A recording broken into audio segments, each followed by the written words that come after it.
Hello everyone, আসসালামু আলাইকুম। আশা করছি সবাই খুবই ভালো আছেন।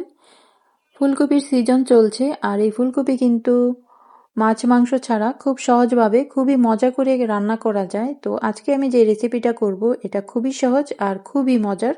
এভাবে রান্না করলে মাছ মাংসের আর দরকার হবে না। এটা দিয়েই পেট ভরে ভাত খাওয়া যাবে কিংবা রুটি, পরোটা, পোলাওয়ের সাথেও সেই লাগে খেতে।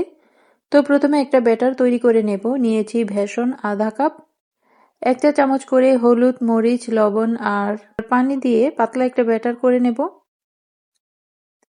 যতটুকু পানি লাগে, খুব বেশি গাঢ় করব না, আবার অনেক পাতলাও করব না। ফুলকপিগুলো ডুবিয়ে ভাজা যায় ঠিক তেমন করে করতে হবে। আর ফুলকপি আমি পাতলা করে কেটে সেদ্ধ করে নিয়েছি লবণ দিয়ে। চুলায় তেল বসিয়ে দিয়েছি, তেলটা গরম হয়ে গেছে। এবার এই ব্যাটারে ডুবিয়ে সবগুলো ফুলকপি প্রথমে আমি ভেজে নিচ্ছি।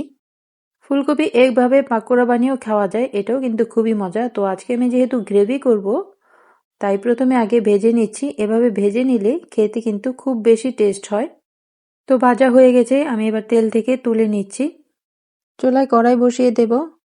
যার যার স্বাদ অনুযায়ী পরিমাণ মতো তেল দিয়ে দিতে হবে। ফোড়নের জন্য দিলাম একটা তেজপাতা, হাফ চা চামচ জিরা, একটা লাল মরিচ, ১ কাপ পেঁয়াজ বাটা আর ১ চা চামচ দিয়েছি আদা রসুন বাটা। ক্যামেরাটা অফ হয়ে গিয়েছিল যার কারণে এটা দেখানো হয়নি। আধা কাপ দিলাম টমেটো কুচি, সাথে দিয়ে দেব লবণ, হলুদের গুঁড়া, মরিচের গুঁড়া, ধনিয়া গুঁড়া, জিরা গুঁড়া। একটু পানি দিয়ে নিলাম যেন পোড়া লেগে না যায়। একবার ভালো করে মশলাটা কষিয়ে নেব। যেহেতু বেসন দিয়ে ভেজে নিয়েছি তাই ঝোলের জন্য একটু বেশি পানি দিতে হবে, কারণ এটা ঠান্ডা হওয়ার পর ঝোলটা টেনে যাবে।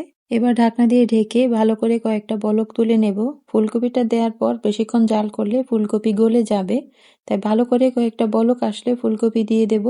কয়েকটা বলক উঠলেই নামিয়ে নেব। সাথে দিয়ে দেব ধনেপাতা কুচি, কাঁচামরিচ ফালি আর দিয়ে দেব টালা জিরা গুঁড়া।